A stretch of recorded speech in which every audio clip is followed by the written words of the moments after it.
Thackeray versus Shinde या वादाचा निकाल आता कोर्टामध्ये सोमवारवरती गेलेला आहे.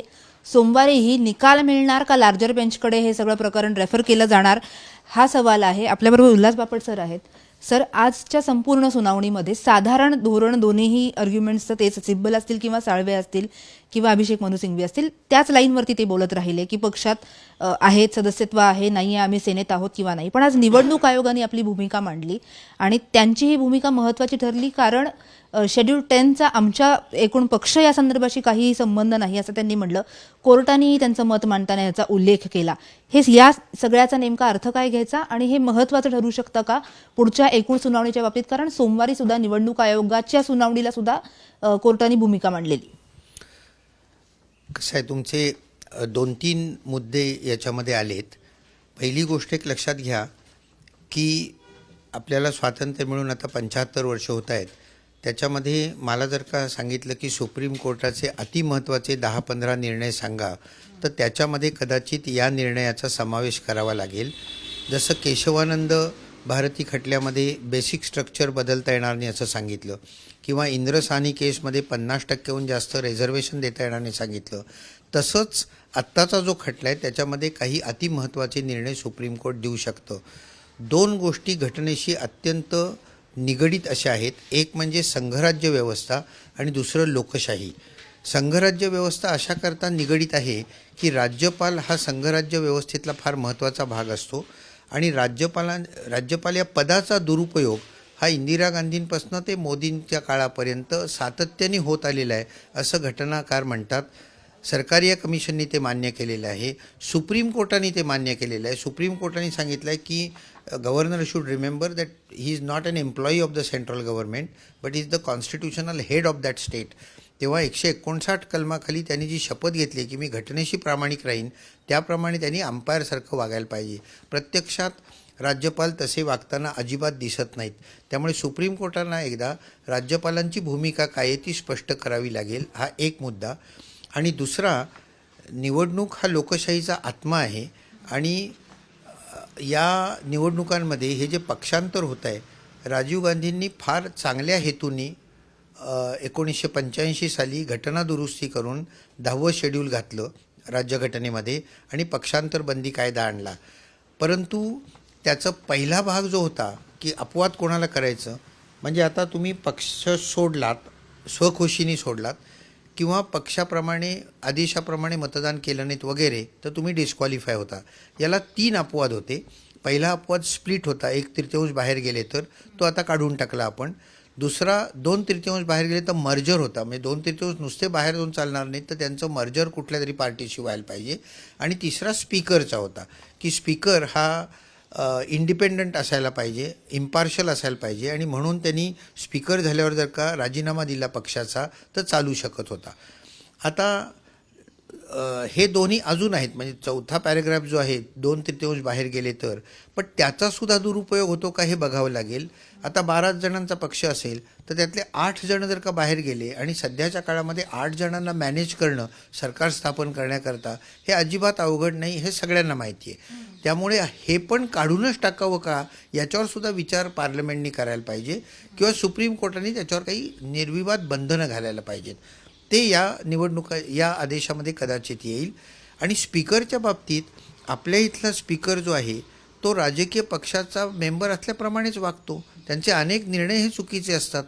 इंग्लंडमधनं आपण पार्लमेंटरी डेमोक्रेसी घेतली, पण तिथला जो हाऊस ऑफ कॉमन्सचा स्पीकर असतो तो स्पीकर झाल्यावर पक्षाचा राजीनामा देतो आणि तो जेव्हा पुन्हा निवडणुकीला उभा राहतो त्यावेळी कोणी त्याच्या विरुद्ध उभं राहत नाही, म्हणजे तो अनअपोज निवडून येतो.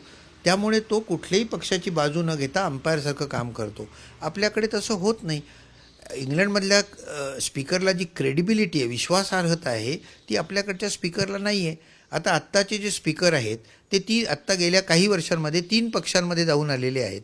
तेव्हा मग आता यांची निष्ठा ही राज्यघटनेवर आहे का त्यांच्या पक्षावर आहे? इनफॅक्ट सॉलिसिटर जनरलनी भूमिका मांडताना पण काल जे आर्ग्युमेंट केलं त्याच्यामध्ये सगळं शिंदे गटाकडनं जी लाईन होती तीच लाईन पुन्हा त्याचीच री ओढतायत का काय असं वाटत होतं.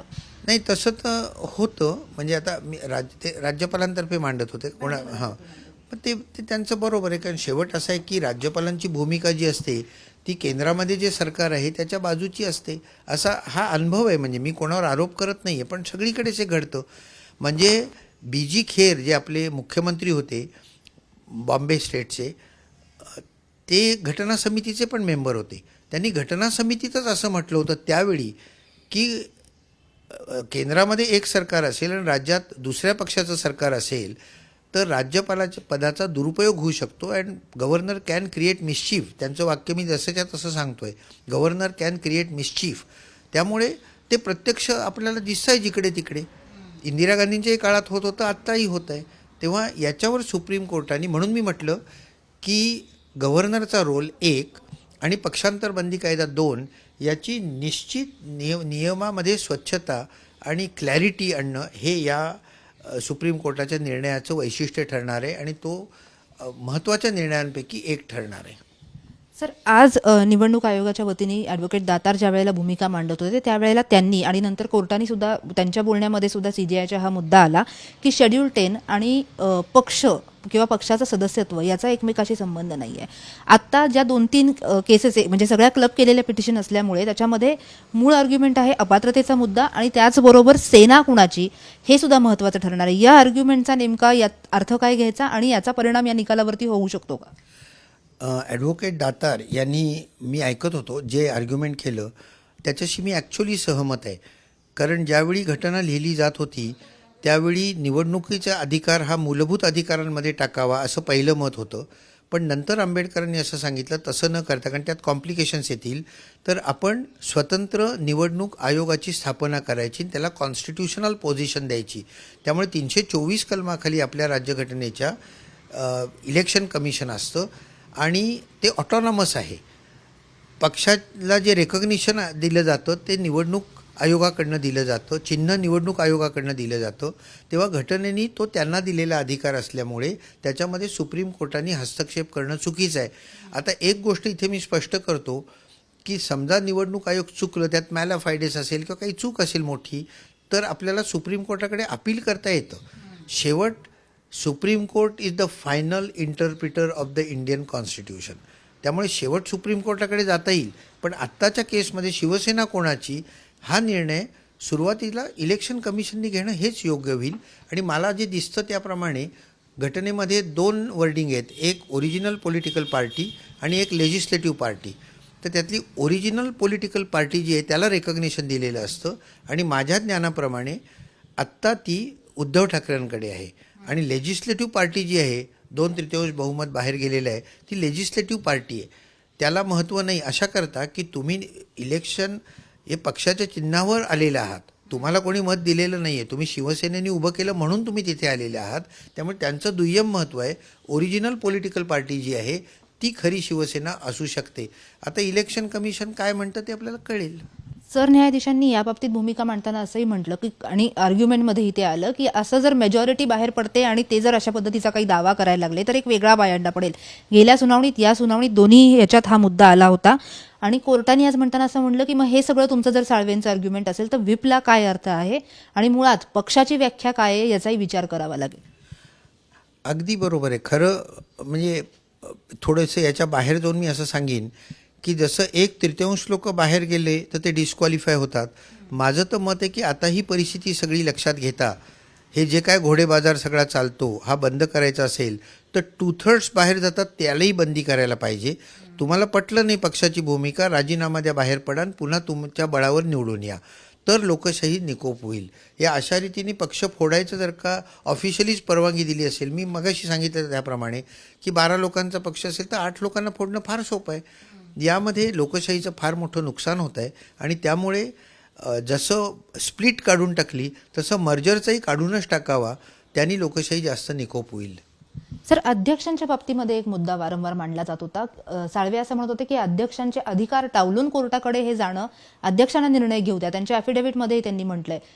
घटना काय सांगते? मुळात अशा पद्धतीने कोर्टाने निर्णय म्हणजे कोर्टाने कालही म्हटलं की मग तुम्ही आमच्याकडे का आलेले आहात?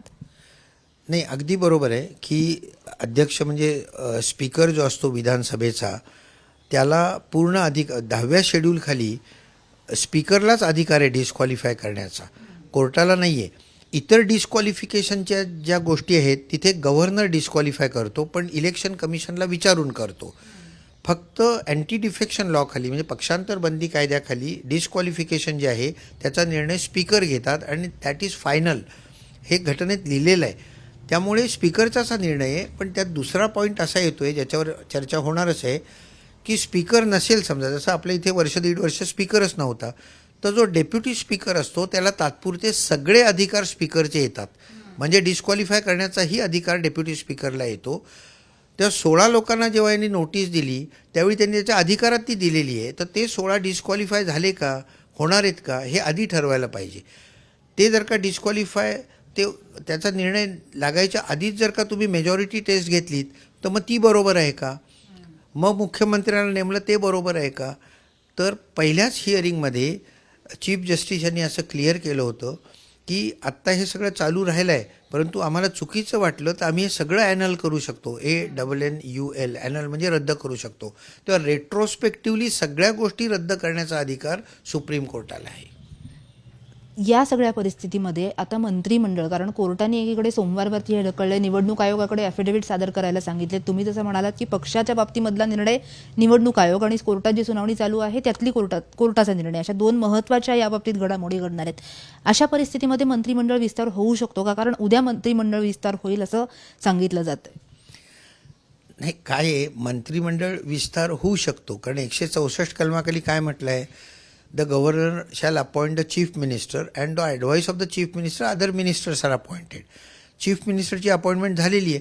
आता चीफ मिनिस्टरनी रेकमेंड केल्यानंतर त्या मंत्र्यांना नेमणं हे गव्हर्नरवर बंधनकारक आहे. त्यामुळे एक्सपॅन्शन होऊ शकतं, त्यात काहीच शंका नाही आहे. फक्त पहिला महिना का झालं नाही याचं स्पष्टीकरण पुन्हा द्यावं लागेल. 1 महिना का नाही झालं, आता एकदम का करतायत.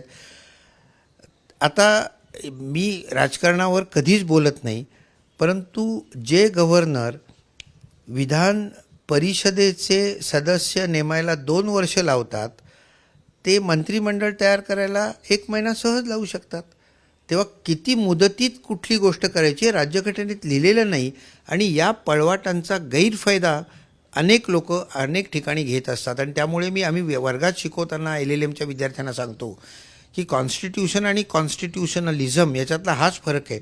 कॉन्स्टिट्यूशन म्हणजे कायद्यावर बोट ठेवून वागणं आणि कॉन्स्टिट्यूशनलिझम म्हणजे घटनेचं स्पिरिट काय आहे ते लक्षात घेऊन त्याप्रमाणे वागणं.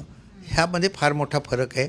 दुर्दैवाने तेवढी मॅच्युरिटी आपल्या राजकीय पक्षांना आणि नेत्यांना अजून आलेली नाही आहे. सर, शेवटचा प्रश्न. सोमवारी कोर्टाने म्हटलंय की लार्जर बेंचकडे हे सोपवायचं का नाही त्याचा आम्ही विचार करू. सगळ्या परिस्थितीचा आणि जे काही मांडणी झालेली आहे कोर्टामध्ये त्याचा विचार करून आम्ही हा निर्णय घेऊ. काय होऊ शकतं? कारण लार्जर बेंचकडे जर हे सगळं प्रकरण गेलं तर आणखीन सुनावणीला वेळ लागून पुन्हा इथे काही गुंतागुंत निर्माण होऊ शकते का? काय आहे, माझं पहिल्या दिवसापासून असं मत आहे, मी गेले ते महिनाभर सर्व चॅनेलवर सांगतोय की कॉन्स्टिट्यूशनल इश्यूज याच्यात इन्व्हॉल्ड असल्यामुळे कॉन्स्टिट्यूशन बेंचकडे पहिल्यापासूनच द्यायला पाहिजे होतं. आत्ता तरी कशाला 3 जजेस पुढे हे केलं, आत्ताच 5 जजेस नेमायला पाहिजे होते. पण आत्ता जरी सोमवारी नेमले तरी काही हरकत नाही. सोमवारी किती तारीख येते आहे? 8. 26 तारखेला मला वाटतं चीफ जस्टिस रिटायर होत आहेत.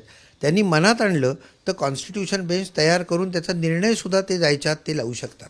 कॉन्स्टिट्यूशन बेंचकडे गेलं तरी वेगाने निर्णय होऊ. हो, अगदी निश्चितच होऊ शकतो, काहीच शंका नाही.